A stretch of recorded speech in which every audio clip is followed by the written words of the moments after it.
Hi, I'm Peter Schulz, VP of Product here at Device Magic. We are excited to introduce support for Microsoft Excel as a new submission format, with support for customizable templates for a variety of destination types within our platform. Let's take a look at what this can do for you. With this new product release, Device Magic users will have the option to create and upload customized Excel report templates when selected as the submission format for available destinations. Those available destinations include email, all our file sharing integrations, Amazon S3, HTTP, SFTP, Slack, and Evernote.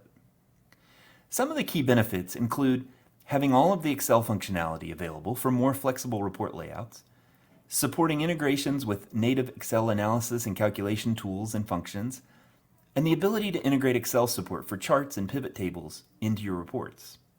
This new feature will be extremely valuable for use cases that require advanced data organization and analysis functionality. Examples include complex safety reports that require multiple fields and/or graphs to meet site compliance standards, project work logs or time tracking applications that need additional calculations once those reports are submitted, or any reports that have a more precise need for layout control would be a perfect example. Now let's take a look at this functionality in action. Okay, let's go into the Management Console and open the Form Designer so we can create a new form to see how Excel integration works. I'm going to create a simple time tracking application by adding 6 integer questions to the form. These will represent the time tracked for each day of the week. We'll do Monday through Saturday. So we'll add these and rename each one of these. And I'll show you later how we can capture the user's information, the username, and the time they reported this without having to put those in the application. So we'll just update this, and then we will name the form Saturday, and then we'll name the form timesheet. So let's go to the form section and name that timesheet.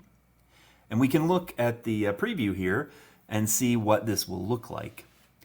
You can see it just has integer fields to capture the numbers from the user for each day of the week. And we'll save this and close. Now, by default, you're going to have 2 destinations.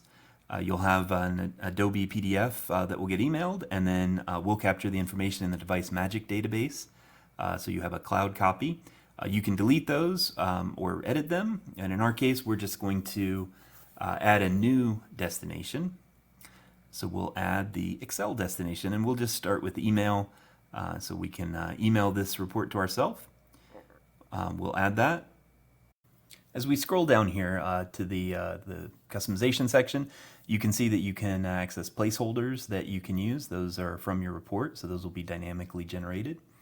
You can see here the submitted at, which would give you the time, and the username, which would give you the user's name, are fields that come by default in the metadata, and you can include those in your report. And then you also see the fields Monday through Saturday that we created here. If you click here, you can download a sample template, and this is what that would look like. Just shows you the metadata fields as well as the fields that you have in your application. And so you can see the parameter syntax there that you would use. Here's an example timesheet report that we've started with.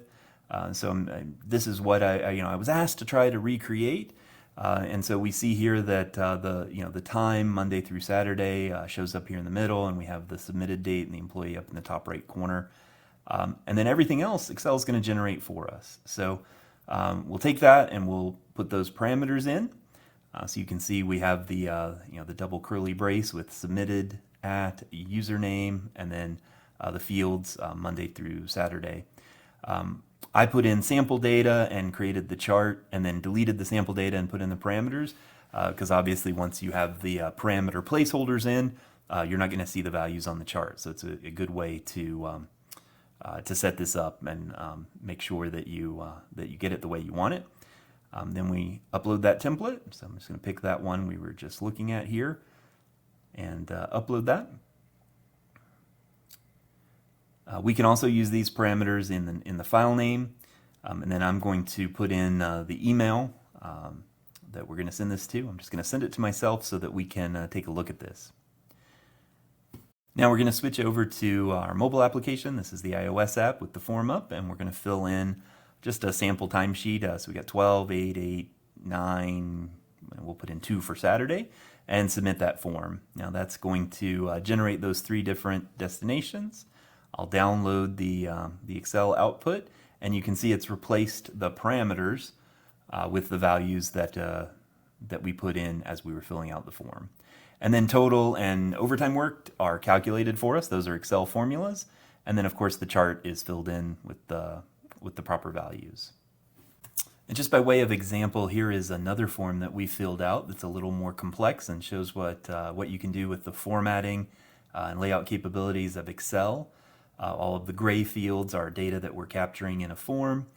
This is a pump analysis form, and then we have the chart at the bottom that's graphing the pressure from the pumps that we're inspecting. So just gives you an example of some of the more complex forms you can do. For more information about our Excel templates feature, visit our website at www.devicemagic.com or email sales@devicemagic.com.